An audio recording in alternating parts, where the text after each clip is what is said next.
Dear listeners, I thank you for your valuable time. There are many examples in the Bible that support the idea of DNA mutation, but even learned evangelists have not given much attention to this subject. This article aims to emphasize the importance of DNA mutation in understanding human life. In order to explain the DNA mutation, human life is divided into 3 stages. 1. The period before conceiving a child. 2. The period of 9 months when the child is in the womb of the mother. And 3. The period after birth. Example 1. 1 Samuel chapter 1, 1-20. A man named Eliakim had 2 wives, Hannah and Peninnah. Peninnah had children, but Hannah had none. Peninnah used to provoke Hannah about this. So Hannah went to the temple and earnestly prayed. Much like an intoxicated woman, God heard her prayer, and she had a child named Samuel. After Samuel was weaned, she took him to the temple and dedicated him to the Lord, leaving him with the priest to live there for the rest of his life. Samuel became a prophet of Israel. This incident can be divided into 3 stages. 1. The period before getting pregnant. 2. The period when the child was in the womb of the mother. And 3rd, the surrounding environment in which the child grew and lived. In this example, the dedicated prayer and care of the mother are highlighted more than that of the father. Example 2. The second example is about the John the Baptist in Luke chapter 1, 8-55.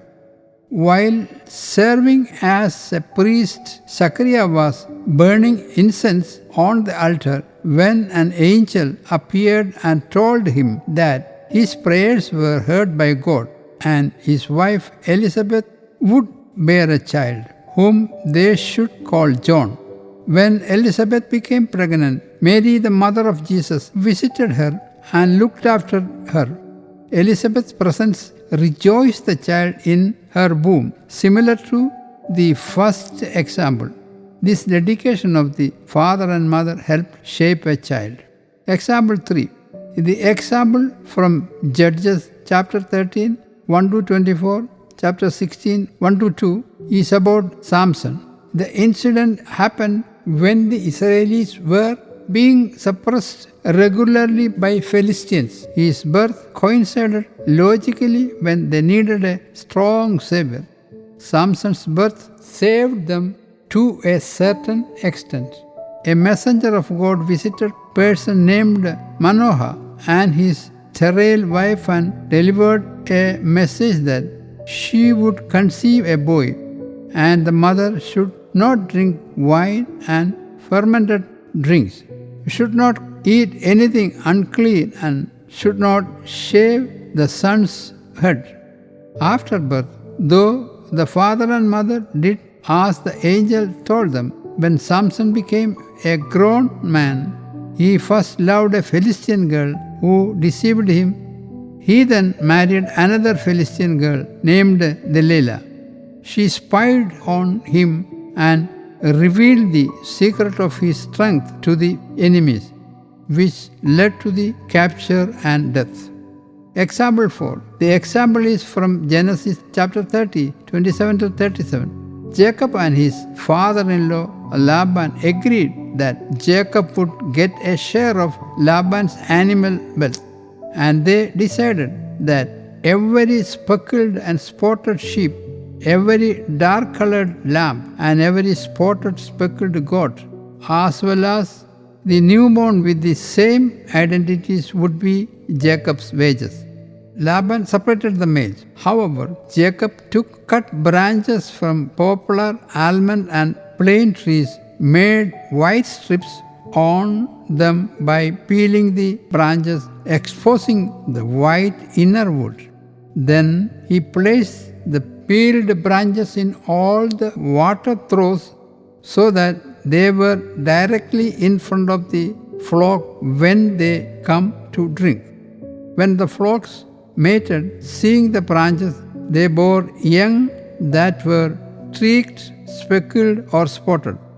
When the strong animals mated, Jacob would place these branches, but when the weaker animals mated, he would not. Hence, the stronger animals went to Jacob and the weaker ones to Laban. Example 5. Atheists usually consider Bible narrations are legends, not real history. Hence, the fifth example is taken from a true story that happened within the memorable time from an atheist family. Mr. A.T. Kovur is considered the father of atheism, at least for Kerala. His father, Reverend Ipe Thomas, was a priest in the then Syrian Undivided Orthodox Church. In 1845, a cleric named Reverend Abraham Alpan, under the influence of the British Anglican Church, reformed the church.